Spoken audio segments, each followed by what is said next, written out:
নর্মদে হর একজন সাধুর জীবন প্রায় শত ঐশ্বরিক ঘটনাবলিতে পরিপূর্ণ থাকে। মহারাজ দেবব্রত ঘোষালের জীবনেও অনেক ঐশ্বরিক ঘটনা ঘটেছিল। তিনি 2 বছরে 3বার হাসপাতালে ভর্তি ছিলেন। মা নর্মদাজির কৃপা কণাটি যখন অনুভব করতে পারলেন, তখন সব কিছু ছেড়ে পরিক্রমা আসার জন্য আগ্রহী হলেন। এখানে এসে তিনি সুস্থ এবং এনার্জি ফিল করছেন। মহারাজজি বলেন, আমরা পশ্চিমবাংলায় থেকে অনেক জায়গা ঘুরেছি, স্বার্থ কী জিনিস জানি, সেবা কী জিনিস আমরা তা জানি না। তাই বাংলা এবং বাঙালি সমাজের জন্য যদি আপনি ধর্ম, ত্যাগ, আধ্যাত্মিকতা, মনন, ব্রহ্মজ্ঞান, শান্তি, দান এইসব একসাথে দেখতে চান, তাহলে একদিনের জন্য নর্মদা পথে বসুন। একদিনেই আপনি সব কিছু বুঝতে পারবেন। বাংলা এবং বাঙালির কাছে মা নর্মদাজির মাহাত্ম্য প্রচারের উদ্দেশ্যে এই ভিডিও অবতারণা। নর্মদে হর। নর্মদে হর। নর্মদে হর। মহারাজজি, পশ্চিমবাংলার মানুষ এবং বাঙালি সমাজ তেমনভাবে মা নর্মদাকে জানে না। আপনি যদি বলেন মা নর্মদার সম্বন্ধে। দেখুন, আমি যখন হিন্দি না বাংলাতে বলবো? বাংলাতে বলুন। আমি যখন কলেজে পড়ি, হ্যাঁ, তখন কন্যগড়ে শঙ্করাচার্যের একটা মন্দির হচ্ছিল। একটা ঘরেতে আমরা তখন কন্যগড় 12 মন্দিরে যাই আমরা মন্দিরে। আচ্ছা। তখন আমি ওই তপভূমি নর্মদা শুনেছিলাম। আচ্ছা। শৈলেন্দ্র নারায়ণ ঘোষাল শাস্ত্রী, জি, উনি পশ্চিমবঙ্গের মেদিনীপুর জেলার লোক। আচ্ছা। তা উনি যখন ওনার বাবার কথায় 1950 সালে পরিক্রমা করেছিলেন, তখন রাস্তাঘাট ছিল না। তখন অমরকণ্টকে শঙ্করনাথজি ওনাকে বাবার কথা স্মরণ করে দিয়েছিলেন, দিয়ে ওনাকে গেরুয়া পরিয়ে ওনাকে যে নিয়ম আছে সেই নিয়মে পরিক্রমা স্টার্ট করিয়েছিলেন। তা ওনার লেগেছিল 4 বছরের ওপরে।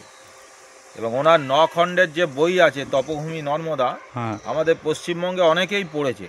আচ্ছা। কিন্তু আশ্চর্য ব্যাপার দেখুন, আমরা পশ্চিমবঙ্গে থেকেছি, অনেক জায়গায় বেরিয়েছি, হ্যাঁ, স্বার্থ কী জিনিস আমরা জানি, আচ্ছা। কিন্তু সেবা কী জিনিস আমরা জানি না। আচ্ছা। আমাদের ওখানে কিছু মঠ মন্দিরে সেবা হয়, রামকৃষ্ণ মিশন, ভারত সেবাশ্রম, এছাড়া অনেক মন্দির থেকে সেবা করা হয়, আশ্রম থেকে সেবা করা হয়। কিন্তু মায়ের এই কৃপা, মায়ের এখানে না এলে বোঝা যায় না।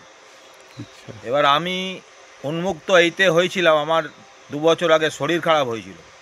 তা আমি বাড়িতে যখন শুয়ে থাকতাম, তখন ভাবতাম আমার দ্বারা আর কিছু হবে না। তখন ওই ইউটিউবে আমি কিছু মায়ের পরিক্রমা দেখেছিলাম। আচ্ছা। তা আমি আজকে আমার এই যারা সাথী আছে তাদেরকে বলি যে 1 সপ্তাহ আগেও মায়ের আমি পরিক্রমার এইগুলো দেখেছিলাম। তা আজকে মা আমাকে পরিক্রমা করাচ্ছি।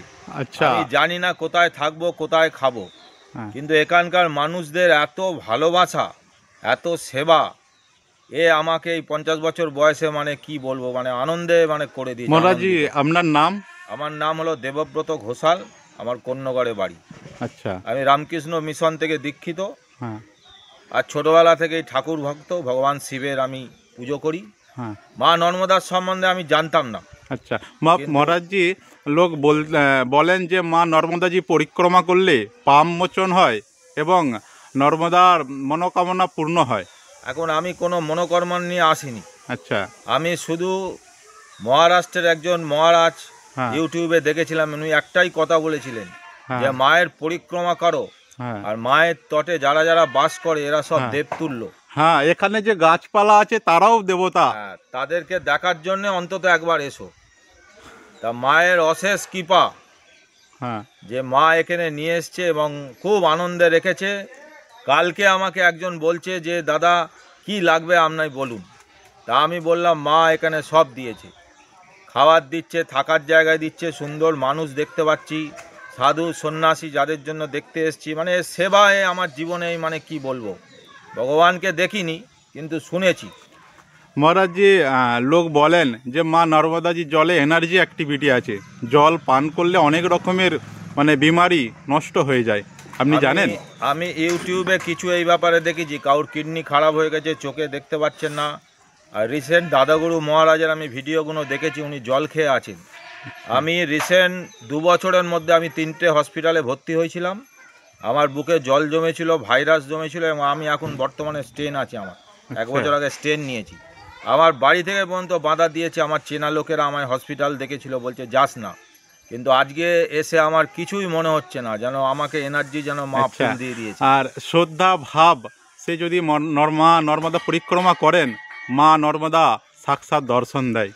এটা তো শুনে আসছি, এ তো মা যদি কৃপা করে তাহলে আমাদের মনুষ্য জীবন সার্থক হবে।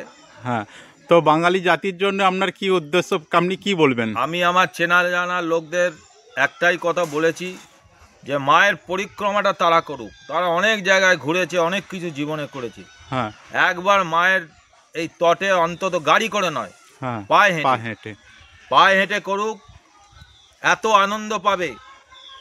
আর এখানে বাচ্চা থেকে সবাই এই যে মায়ের নাম করছে, ঈশ্বরের নামও আমরা করতে পারবো। এই জায়গাটার নাম বলে দিন, জানেন এটার আপনি? নাম আছে রেবার এইটা- খেরি, এটা হচ্ছে রাওয়ের খেরি, এটা রাবের জেলা খেরি খড়গন, আছে। মধ্যপ্রদেশ। মধ্যপ্রদেশ। হ্যাঁ। আর এই প্রথম বাজিরাও পেশার সমাধি এটা। সমাধিস্থল। হ্যাঁ আমরা এখানে রামেশ্বর শিব মন্দিরে এখানে হ্যাঁ, রয়েছি। এই যে আর খুব প্রাচীন জায়গা। হ্যাঁ। এখানে একজন মহারাজজি আছে, খুব হ্যাঁ। সুন্দর সেবা করেন। মহারাজজি আছেন উনি। আমি শুধু অবাক হয়ে যাচ্ছি যে ভারতবর্ষে আমার মনে হয় অনেক জায়গায় আমি ঘুরেছি, অমরনাথ গেছি, অনেক বড় বড় জায়গায় গেছি, এরম সেবাভাব মনে হয় নর্মদা তটের এই যে দেবতুল্য মানুষেরা করছে, এটা সারা ভারতবর্ষে মনে হয় আর দেখতে পাওয়া যাবে না। আমি তো চাই যে মা যেন আমাকে আবার পরিক্রমা করায়, এবং আমি চাই যে মায়ের তটে যদি লাস্ট জীবনটা কাটাতে পারি। এতদিন তো লোকের মধ্যে থাকলাম, পশ্চিমবঙ্গে রিলেটিভদের মধ্যে থাকলাম, মা যদি কৃপা করে আমি লাস্ট জীবনটা এখানে কাটাতে চাই। যে আমরা সংসারী লোক মায়ের সম্বন্ধে দুটো কথা বলতে পারছি, এও মায়ের কৃপা। আমি যতটা জানি, আমি বই পড়ে বা কিছু ভক্তর মুখ দিয়ে যা শুনেছি, ভগবান শিবের তপস্যা করিয়েছিলেন মার্কেন্ডীয় ঋষি। তা স্বয়ং ভগবান শিব তাকে দর্শন দিয়েছিলেন এবং উনি বলেছিলেন যে মহামন্ত্র রেবা জপ করার জন্য।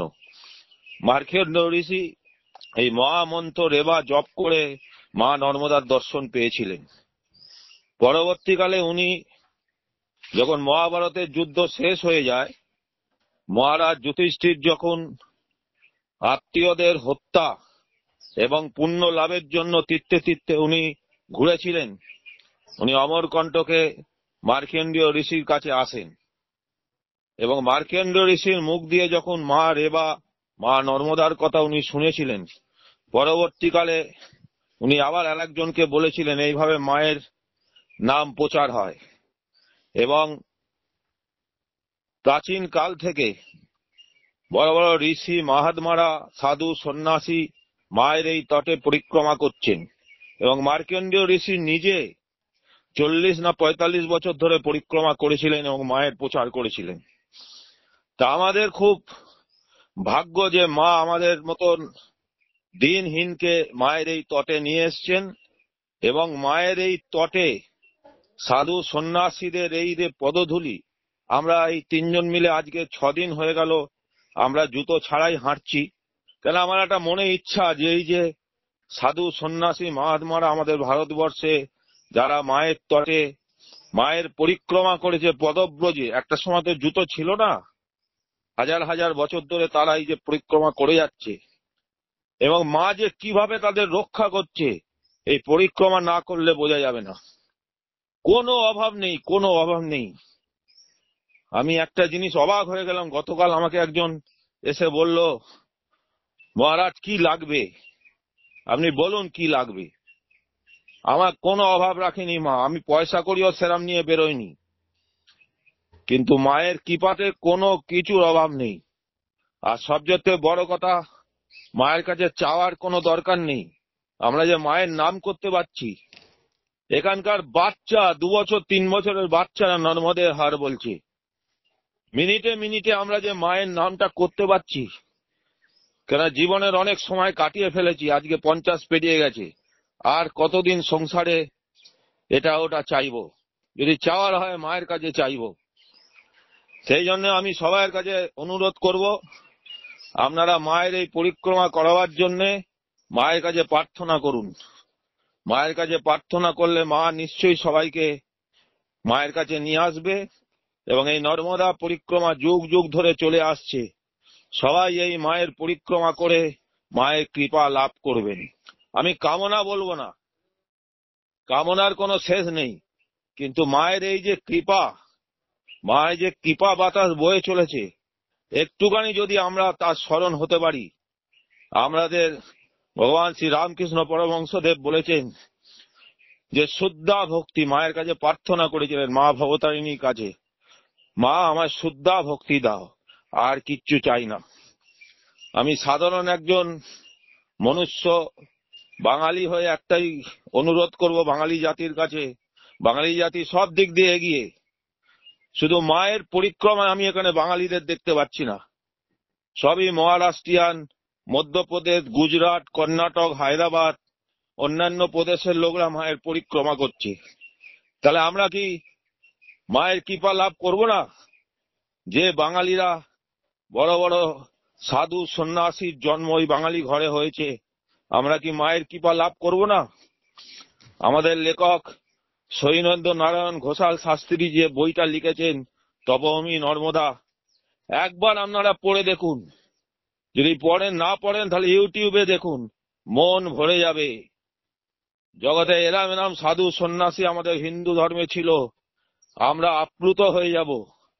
যেই সব সন্তান আমাদের হিন্দু ধর্মে, আমাদের এই ভারতবর্ষের ঘরে ঘরে জন্মেছিল, যারা এই মা নর্মদার নাম করেছেন, ভগবান শিবের নাম করেছেন, অন্যান্য আমাদের যে আধ্যাত্মিক গুরু রয়েছেন, তাদের যত সাধু সন্ন্যাসী, তাদের যে সম্প্রদায় আছে, তারা আজও মা নর্মদার পরিক্রমা করে যাচ্ছে। দাদাগুরু মহারাজ আর 1800 দিন হয়ে গেল শুধু জল খেয়ে থাকেন মায়ের নর্মদার। বড় বড় রোগ, বড় বড় বিপদ, সবকিছু মা রক্ষা করছেন। আমি সবিনয় সবার কাছে নিবেদন করব, বাঙালি জাতির কাছে এবং ভারতবর্ষের কাছে, একবার একটু সময় বার করে মায়ের কাছে প্রার্থনা করে মায়ের এই নর্মদা পরিক্রমায় আপনারা আসুন। মনে আনন্দ পাবেন, যে আনন্দ মুখে বলা যাবে না। জয় নর্মদে হর, হর হর মহাদেব, হর হর গঙ্গে, হর হর রাম কৃষ্ণ পরমহংস দেব কি জয়। জয় জয় হো, জয় হো, মহামায় কি জয়, জয় আপন হো। আপন গুরু মহারাজ জি কি জয়। হর হর মহাদেব, নর্মদে হর, নর্মদে হর। নর্মদে হর।